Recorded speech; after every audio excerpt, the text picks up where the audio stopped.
Hello, this is Jay Harris with K-State Research and Extension, Cottonwood District, and today we're going to be talking about rainwater harvesting.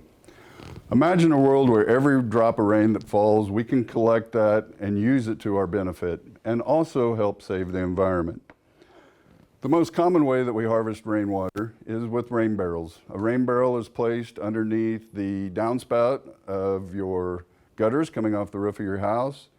There is a screen on there to collect any debris that might be in the gutters, plus also keep out insects and small animals.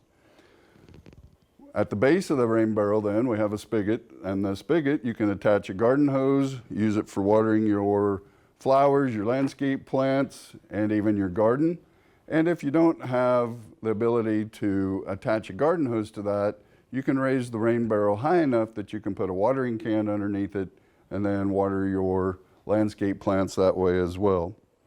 It's not only the homeowner that benefits, but it's also the environment. This rainwater keeps from washing things into our gutters and on into our stormwater system, and therefore reducing some of the contamination there as well. So whether you're a homeowner or just a steward of the environment, it's a very good way to water your landscape, your garden, your lawn, and also protect the environment. If you have any more questions on rain barrels or would like to reserve a rain barrel, contact the Cottonwood Extension office or stop by our office at 601 Main.